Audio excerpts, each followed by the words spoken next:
Career study के YouTube channel पर एक बार पुनः आप सभी का बहुत बहुत स्वागत है।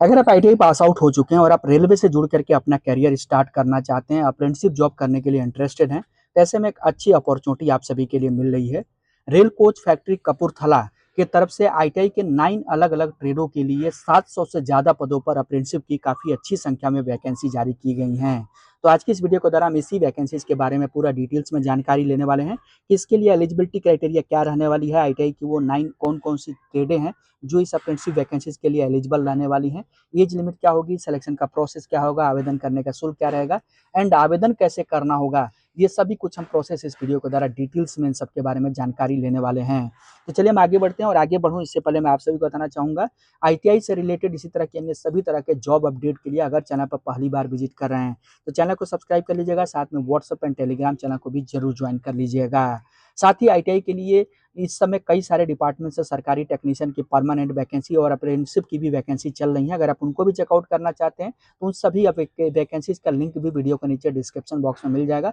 वहां से आप जिसके लिए भी इंटरेस्टेड एंड एलिजिबल हो उसको चेकआउट करते उसका फॉर्म अप्लाई कर सकते हैं।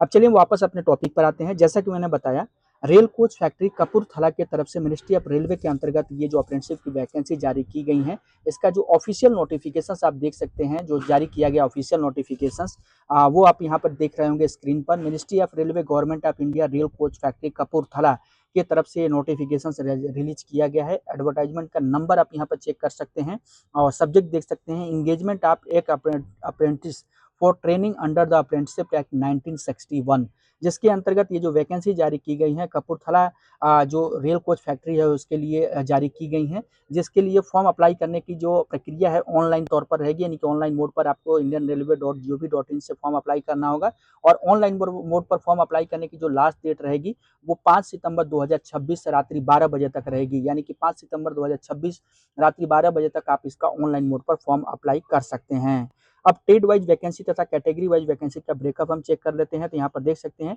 आईटीआई के इन सभी ट्रेडों के लिए इसमें वैकेंसी जारी की गई है, जिसमें कि पहली ट्रेड देख सकते हैं फीटर है। फीटर के लिए टोटल वैकेंसी आप 180 पदों पर यहाँ पर देख सकते हैं। कैटेगरी वाइज वैकेंसी अगर आप चेक करना चाहते हैं तो यहाँ पर प्रत्येक ट्रेड के लिए कैटेगरी वाइज वैकेंसीज आपको देखने को मिलेगी। राइट साइड में आपको पीडब्ल्यूबीडी यानी कि पार्शियली तौर पर विकलांग जो कैंडिडेट है और एक सर्विसमैन कैंडिडेट है, उनके लिए भी आप वैकेंसी चेक कर सकते हैं। अब दूसरी वैकेंसी है वेल्डर गैस एंड इलेक्ट्रिक, जिसके लिए टोटल 220 पदों पर वैकेंसीज है और मशीनिस्ट के लिए 60 पदों पर वैकेंसी जारी की गई है। पेंटर जनरल के लिए आप देख सकते हैं टोटल वैकेंसी की जो संख्या है 40 पदों पर है, जबकि कारपेंटर के लिए टोटल 40 पदों पर वैकेंसी जारी की गई है। इलेक्ट्रीशियन के लिए काफ़ी अच्छी संख्या में 110 पदों पर है। रेफ्रिजरेशन एयर कंडीशनिंग मैकेनिक के लिए 44 पदों पर है, जबकि मोटर मैकेनिक व्हीकल के लिए 20 हैं और इलेक्ट्रॉनिक मैकेनिक के लिए 20 पदों पर हैं वैकेंसी हैं। टोटल वैकेंसी की संख्या की बात करें तो 734 पदों पर टोटल ये वैकेंसी जारी की गई है। इसके अलावा पीडब्ल्यूबीडी और एक्स सर्विसमैन के लिए अलग से देख सकते हैं। ओबीसी के लिए टोटल 198 है, एसटी के लिए 57 है, एससी के लिए 311 है और जनरल कैंडिडेट के लिए 368 पदों पर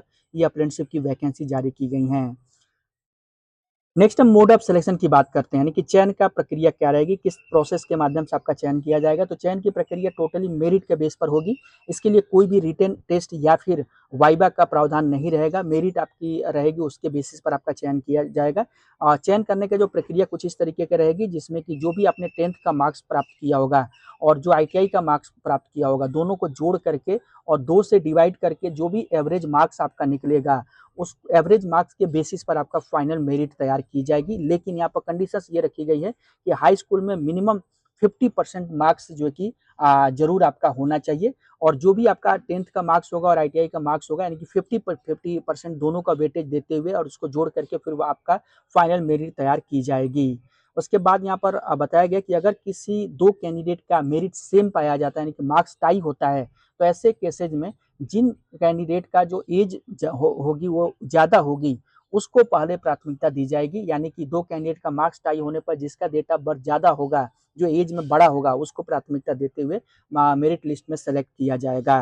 देन उसके बाद नेक्स्ट हम बात करते हैं, यहाँ पर देख सकते हैं एलिजिबिलिटी कंडीशंस के अंतर्गत बताया गया है एज लिमिट की क्राइटेरिया, जिसके लिए फॉर्म अप्लाई करने की जो लास्ट डेट है 5 सितंबर 2026, इसको कट ऑफ डेट कंसीडर करते हुए मिनिमम आपकी एज 15 साल होनी चाहिए, यानी कि इससे कम नहीं होनी चाहिए, और मैक्सिमम आपकी 24 साल होनी चाहिए, यानी कि 24 साल से आपकी एज ज़्यादा नहीं होनी चाहिए। लेकिन अगर आपकी एज ओवर एज है तो ऐसे में SC/ST के कैंडिडेट को 5 ईयर का ओवर एज में रिलैक्सेशन दिया जाएगा, जबकि OBC कैंडिडेट को 3 ईयर का रिलैक्सेशन दिया जाएगा। PWBD यानी कि पार्शियली तौर पर विकलांग जो कैंडिडेट होंगे उनके लिए 10 ईयर की यानी 10 ईयर की छूट रिलैक्सेशन से आपको प्रोवाइड किया जाएगा। इसके अलावा जो एक्स सर्विसमैन होंगे उनके लिए 10 साल का छूट दिया जाएगा, और बाकी अलग-अलग भी कैटेगरी दी गई है, तो उनके अनुसार भी आप एज का रिलैक्सेशन यहाँ पर अपनी आवश्यकता अनुसार चेकआउट कर सकते हैं। जो फिजिकली हैंडीकैप्ड कैंडिडेट होंगे उनके लिए 4% टोटल सीट यहाँ पर रिजर्व रहेगी, और PWBD कैंडिडेट के लिए तथा एक सर्विसमैन के लिए अलग से उनका रिलैक्सेशन जो भी होगा गवर्नमेंट के रूल के अनुसार आपको दिया जाएगा। मिनिमम एजुकेशनल क्वालिफिकेशन की क्राइटेरिया की बात करें तो मिनिमम एजुकेशनल क्वालिफिकेशन क्राइटेरिया के अंतर्गत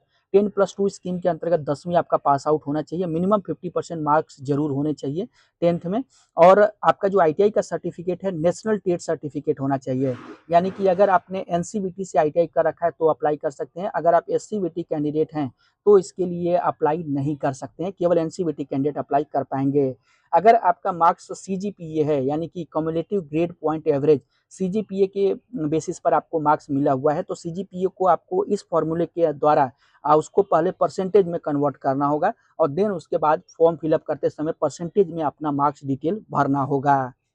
अब नेक्स्ट हम बात करते हैं पेमेंट ऑफ फीस, यानी कि फीस पेमेंट कितना करना होगा फॉर्म अप्लाई करने के लिए। तो फीस पेमेंट के अंतर्गत यहाँ पर बताया गया कि नॉन रिफंडेबल 100 रुपये का फीस का पेमेंट आपको ऑनलाइन मोड पर जो कि पे करना होगा, और ये जो 100 रुपये देख रहे हैं नॉन रिफंडेबल रहेगा, यानी कि किसी भी कंडीशन में आपको एक बार पेमेंट होने के बाद वापस नहीं किया जाएगा। और जो कैंडिडेट SC/ST होंगे या फिर PWBD या फिर किसी भी कैटेगरीज के वोमेन कैंडिडेट होंगे, तो ऐसे में आपको फॉर्म अप्लाई करने के लिए कोई भी फीस का पेमेंट करने की जरूरत नहीं है, आप फ्री में अपना फॉर्म अप्लाई कर सकते हैं। अब नेक्स्ट हम बात करते हैं फॉर्म अप्लाई करने की लास्ट डेट क्या रहेगी। तो फॉर्म अप्लाई करने का जो लिंक है एक्टिव हो चुका है, और इसकी जो लास्ट डेट रहेगी 5 सितंबर 2026 को रात्रि 12 बजे तक आप इसका ऑनलाइन मोड पर फॉर्म अप्लाई कर सकते हैं। इसके अलावा अन्य किसी मोड से आप अपना फॉर्म अप्लाई नहीं कर सकेंगे। ट्रेनिंग पीरियड एंड स्टाइपेंड की बात करें तो अप्रेंटिस एक्ट 1961 के अंतर्गत ये जो अप्रेंटिसशिप का टाइम पीरियड रहेगा, ट्रेनिंग पीरियड रहेगा 1 ईयर का रहेगा, और इस दौरान स्टाइपेंड की बात करें यानी कि सैलरी की, तो आपको अगर 2 साल की आपकी ट्रेड है तो 9600 रुपये का स्टाइपेंड प्रोवाइड किया जाएगा, जबकि अगर आपकी ट्रेड 1 साल की है तो 8600 से 9000 तक का स्टाइपेंड आप सभी को प्रोवाइड किया जाएगा।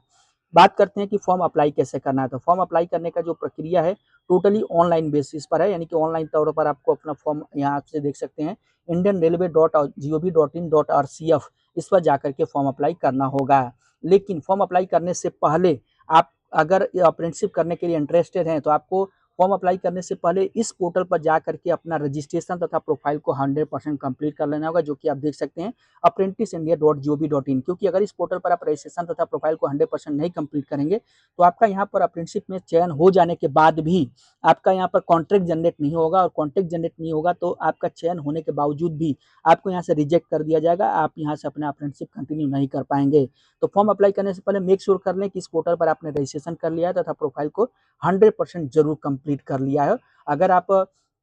वीडियो इसका चेकआउट करना चाहते हैं कैसे आपको इस पोर्टल पर रजिस्ट्रेशन करना है, तो इसका डिटेल वीडियो इंस्ट्रक्शंस आपको इस वीडियो के नीचे डिस्क्रिप्शन बॉक्स में मिल जाएगा, उसको आप चेकआउट कर लीजिएगा, और उस वीडियो को देखते हुए बहुत आसानी के साथ आप इस पोर्टल पर रजिस्ट्रेशन तथा प्रोफाइल को 100% कंप्लीट कर सकते हैं। देन उसके बाद आपको इसके ऑनलाइन जो फॉर्म अप्लाई करने का लिंक है उस लिंक पर आपको विजिट करना होगा, जो कि आप देख सकते हैं यहाँ पर मैंने ओपन किया हुआ है। अब यहाँ पर जो पहले नंबर का लिंक देख रहे हैं इस पर क्लिक करके और आप इसका जो एडवर्टाइजमेंट है वो डाउनलोड कर सकते हैं, लेकिन फॉर्म अप्लाई करना है तो दूसरे नंबर का जो लिंक देखने को मिल रहा है इस पर आप क्लिक करेंगे। जैसे इस पर क्लिक करेंगे इस तरीके से इंटरफेस आएगा, यहाँ पर इंस्ट्रक्शंस दिया रहेगा, इसको आप ओके कर देंगे। देन यहाँ पर रेल कोच फैक्ट्री का जो ऑप्शन दिखाई दे रहा है यहाँ पर क्लिक करेंगे, और यहाँ पर देख सकते हैं जो भी इसके संबंध में दिशा निर्देश है कि सफल पंजीकरण के बाद आपको आपके मोबाइल नंबर पर संदेश के माध्यम से लॉगिन आईडी आपकी भेजी जाएगी, तो उसका उपयोग करके आपको अकाउंट अपना लॉगिन करना होगा। तो आपको यहाँ पर चेक बॉक्स क्लिक करके कंटिन्यू पर क्लिक करना होगा। अब यहाँ पर देख सकते हैं जो कि आप यहाँ पर लॉगिन डैशबोर्ड पर डायरेक्ट पहुंच चुके हैं। अब यहाँ पर अगर आप नए यूजर हैं तो यहाँ पर सबसे पहले ऊपर बोला गया कि for new registration please click under registration button, तो आपको यहाँ पर रजिस्टर बटन पर क्लिक करना होगा, और आपको सबसे पहले अपना रजिस्ट्रेशन की प्रक्रिया कंप्लीट करनी होगी। उसके लिए आप कंटिन्यू पर क्लिक करेंगे, और यहाँ पर जो भी आपसे डिटेल मांगा जा रहा है जो कि आप देख सकते हैं यहाँ पर आपका मोबाइल नंबर तथा ईमेल आईडी, ये 2 चीज़ माँगी जा रही है, तो दोनों चीज़ आप यहाँ पर फिल करेंगे। उसके बाद दोबारा से फिर अपना ईमेल आईडी डालेंगे और सबमिट पर क्लिक करेंगे। जैसे इस पर क्लिक करेंगे तो आपका मोबाइल नंबर तथा ईमेल आईडी पर एक ओटीपी के द्वारा आपका मोबाइल नंबर और ईमेल आईडी को वेरीफाई किया जाएगा। वेरीफाई करने के बाद आपकी यूज़र आईडी तथा जो पासवर्ड होगा वो आपके मोबाइल नंबर पर भेज दिया जाएगा। उसके बाद उसी अकाउंट डिटेल के साथ, यानी कि जो आपका यूज़र आईडी और पासवर्ड होगा, उसके साथ में आप लॉगिन करेंगे वापस, यानी कि लॉगिन इंटरफेस पर जाएँगे और लॉगिन इंटरफेस पर जो आपका यूज़र आईडी तथा यूज़र नेम तथा पासवर्ड होगा, यानी कि इसके तौर पर आप अपना रजिस्ट्रेशन नंबर डाल सकते हैं या फ़ोन नंबर या ईमेल आईडी, वो आप डालेंगे और यहाँ पर पासवर्ड डाल करके अपना अकाउंट लॉगिन करेंगे। लॉगिन करने के बाद जो भी आपसे डिटेल पूछा जाता है, पर्सनल एजुकेशनल डॉक्यूमेंट अपलोड करना, फीस का पेमेंट आदि करते हुए फाइनली अपना फॉर्म सबमिट कर देंगे। तो इस प्रोसेस के द्वारा आरसीएफ कपूरथला की तरफ से जारी की गई इस अप्रेंटिसशिप वैकेंसीज़ के लिए अपना फॉर्म आप अप्लाई कर सकते हैं।